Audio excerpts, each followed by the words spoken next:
ஜடேஜா அதேபோல சாம் கரன் 2 பேருமே ராஜஸ்தான் அணிக்கு உள்ள போனதுக்கப்புறமா, தொடர்ந்து ராஜஸ்தான் அணிக்கு உள்ள நடந்துக்கிட்டே இருக்கிற மிகப்பெரிய பிரச்சனை, சிக்கல், முக்கியமா சண்டை. அதேபோல நம்ம சிஎஸ்கே அணிக்கு வந்ததுக்கு அப்புறமா சஞ்சு சாம்சன் அவர் அடித்த உலகம் காணாத மிகப்பெரிய சாதனை செஞ்சுரி.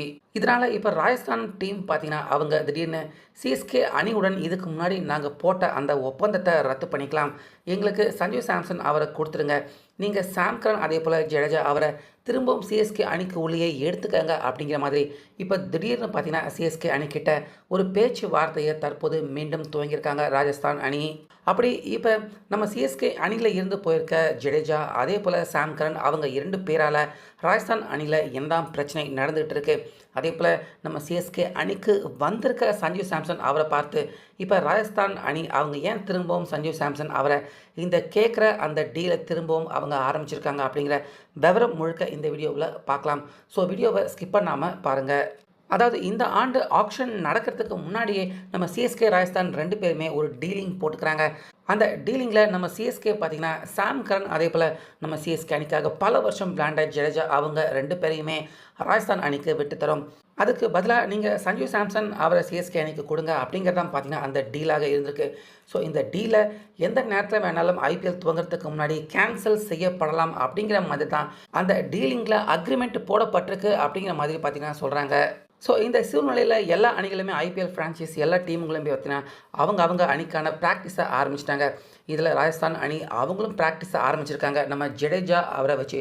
ஸோ ஜடேஜா பார்த்திங்கன்னா அங்கே ராஜஸ்தான் ஃப்ரான்ச்சைஸ்க்கு உள்ளே அவர் போனதுக்கப்புறமா சூரியவன்ஷி வைபவ் அவருக்கு 6 பால் தான் மனுஷன் போட்டிருக்காரு. அந்த 6 பாலையுமே பார்த்திங்கன்னா சூரியவன்ஷி வைபவ் தாறுமாறா அடின்னு அடித்து தூக்கி எல்லா பாலையுமே சிக்ஸருக்கு அடித்து விளாசி கடாச்சிட்டாரு சூரியவன்ஷி வைபவ்.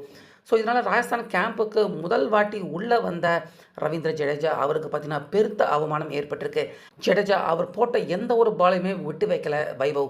எல்லா பாலையுமே தூக்கி சிக்ஸர் கடைசி ஒரு சின்ன பையன்கிட்ட இப்படி அடி வாங்கிட்டியடா ஜடேஜா அப்படிங்கிற மாதிரி ராஜஸ்தான் டீமுக்கு உள்ள எல்லாருமே ஜடேஜா அவரை இலக்காரமாக பார்க்குற மாதிரியான சம்பவங்கள் நடந்துருச்சு. ஸோ இதனால் ஜடேஜா அவர் எப்படி கோபப்படுவார் அப்படிங்கிறத நம்ம பார்த்துருக்கோம். இதனால் ராஜஸ்தான் ஃப்ரான்ச்சைஸ்க்கு உள்ளே போனதில் இருந்தே ஜடேஜா அதே போல் மற்ற பிளேயர்கள் முக்கியமாக சூரியவன்ஷி வைபவ் இவங்க 2 பேருக்குமே எந்த ஒரு பாண்டிங்கும் செட் ஆகாமல் 2 பேருமே சண்டை போட்டுக்கிட்டு ஒரு மாதிரி 2 பேருக்கும் இடையே ஒரு சண்டை பதட்டம் ஒரு வாக்குவாதம் மாதிரியான ஒரு மோசமான சூழ்நிலை எப்பயுமே தொடர்ந்து ராஜஸ்தான் அணிக்குள்ளே பார்த்தீங்கன்னா தொடர்ந்து ஏற்பட்டுக்கிட்டு இருக்கு. ஸோ ஜடேஜா அவர் தான் இப்படி அப்படின்னு பார்த்தோம்னா நம்ம சிஎஸ்கே அணியில் இருந்து அடுத்ததாக போன சாம் கரன் அவரும் பார்த்தீங்கன்னா எனக்கு அடிபட்டிருக்கு, இந்த ஆண்டு ஐபிஎல் முழுக்க நான் விளையாட முடியாது அப்படிங்கிற நிலைமைக்கு தான் சாம் கரன் அவரும் தள்ளப்பட்டிருக்காரு. இதனால் இவங்க 2 பேரையுமே வாங்கிட்டு எதுக்குடா வாங்கணும் அப்படிங்கிற நிலைமைக்கு தான் இப்போ ராஜஸ்தான் அணி தள்ளப்பட்டிருக்காங்க. ஏன்னா ஜடேஜா உள்ளே வந்ததுக்கப்புறமா தற்போது வைபவ் அவர்கிட்ட அசிங்கப்பட்டதால் ஜடேஜா அவருக்கு தொடர்ந்து ராஜஸ்தான் டீமுக்கு உள்ள ஒரு அவமானம் ஏற்பட்ட மாதிரியான ஒரு சூழ்நிலை ஏற்பட்டதால் ஜடேஜா ராஜஸ்தான் டீமுக்குள்ளே ஒன்றி பழக முடியாத நிலைமையில் இருக்கார்.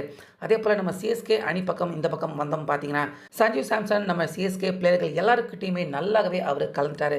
முக்கியமாக நம்ம எம்எஸ் தோனி அவர்கிட்டலாம் பார்த்தீங்கன்னா நல்லா அழகாக உட்காந்து சிரித்து பேசிக்கிட்டு ரொம்ப சந்தோஷமாக ஜாலியாக கலக்கலன்னு போயிட்டு இருக்கு நம்ம சிஎஸ்கே அணியுடைய அந்த ப்ராக்டிஸ் செஷன் எல்லாமே பார்த்தீங்கன்னா ரொம்ப சந்தோஷமாக ஜாலியாக போயிட்டுருக்கு. பத்தாக்குறைக்கு நம்ம சிஎஸ்கே அணிக்குள்ளேயே ப்ராக்டிஸ் மேட்சும் விளையாண்டுருக்காங்க. அந்த ப்ராக்டிஸ் மேட்ச்சில் அதிரடியாக 30 பந்துக்கே பார்த்தீங்கன்னா சஞ்சு சாம்சன் அவர் 102 ரன்கள் எல்லா பாலையும் பார்த்தீங்கன்னா மேக்ஸிமம் 6க்கு கடைச்சிட்டாரு.